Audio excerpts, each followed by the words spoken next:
ಏನ್ ಸಮಾಚಾರ? ಹೇಳ್ಬೇಕಣ್ಣ. ಹೇರ್ ಕಟ್ ಮಾಡಿಸ್ಬೇಕಿತ್ತು. ಹಾ ಏನಣ್ಣ ಕಾಣ್ತಾನೆ ಇರ್ಲಿಲ್ಲ ಸಲೂನಲ್ಲಿ? ಇವತ್ತೇ ಫಸ್ಟ್ನೇ ದಿನ ಅಣ್ಣ ನಂದು.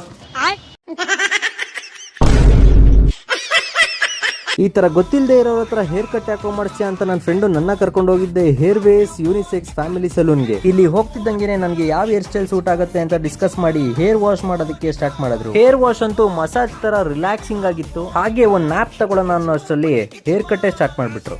ನಾನು ಒಂದ್ 5 ನಿಮಿಷ ಇನ್ಸ್ಟಾಗ್ರಾಮ್ ಸ್ಕ್ರೋಲ್ ಮಾಡೋಣ ಅನ್ನೋ ಅಷ್ಟರಲ್ಲಿ ಹೇರ್ ಕಟ್ ಮತ್ತೆ ಬಿಯರ್ಡ್ ಶೇವಿಂಗ್ ಎಲ್ಲ ಕಂಪ್ಲೀಟ್ ಮಾಡಿ ಡಿ ಟ್ಯಾನಿಂಗ್ ಕ್ರೀಮ್ ನ ಅಪ್ಲೈ ಮಾಡೋಕೆ ಶುರು ಮಾಡ್ಕೊಂಡ್ರು.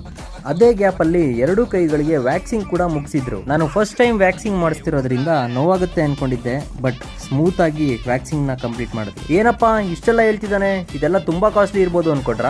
ಹೇರ್ ಕಟ್ ಗೆ just 99 rupees, beard or trimming just 49 rupees, de tan clean up just 399 ಇಂದ ಸ್ಟಾರ್ಟ್ ಆಗ್ತಾ ಇದೆ. ಅಷ್ಟೇ ಅಲ್ಲ, ಡಿ ಟ್ಯಾನ್ ವ್ಯಾಕ್ಸಿಂಗ್ ಪ್ರೈಸ್ ನ ಕೇಳಿದ್ರೆ ನೀವು ಕಳೆದೋಗ್ಬಿಡ್ತೀರಾ, ಯಾಕಂದ್ರೆ ಇದು ಜಸ್ಟ್ 150 ರುಪೀಸ್ ಇಂದ ಸ್ಟಾರ್ಟ್ ಆಗ್ತಾ ಇದೆ. ನೀವು ಡಿಫ್ರೆಂಟ್ ಹೇರ್ ಕಲರಿಂಗ್ ಏನಾದ್ರು ಮಾಡಿಸ್ಕೊಬೇಕು ಅಂತ ಇದ್ರೆ ಅದು ಜಸ್ಟ್ 249 ರೂಪಾಯಿಗೆ ಸ್ಟಾರ್ಟ್ ಆಗ್ತಾ ಇದೆ. ಇಷ್ಟೆಲ್ಲ ಸರ್ವಿಸಸ್ ಗಳನ್ನ ತಗೊಂಡು ಬ್ಲಾಕ್ ಹೆಡ್ಸ್ ಗಳನ್ನ ರಿಮೂವ್ ಮಾಡ್ಕೊಂಡು ಹೀರೋ ತರ ರೆಡಿಯಾಗಿ ಪೇ ಮಾಡಿ ಅಲ್ಲಿಂದ ನಾನು ಹೊರಟೆ. ಸೊ ನೀವು ಕೂಡ ಈ ತರ ಸರ್ವಿಸಸ್ ಗಳನ್ನ ಅಫೋರ್ಡಬಲ್ ಪ್ರೈಸ್ ಅಲ್ಲಿ ಎಂಜಾಯ್ ಮಾಡಬೇಕು ಅಂತ ಅಂದ್ರೆ Sunkadakatte D Mart back side ಅಲ್ಲಿರೋ hair ways unisex family salon ಗೆ ವಿಸಿಟ್ ಮಾಡಿ. Thank you.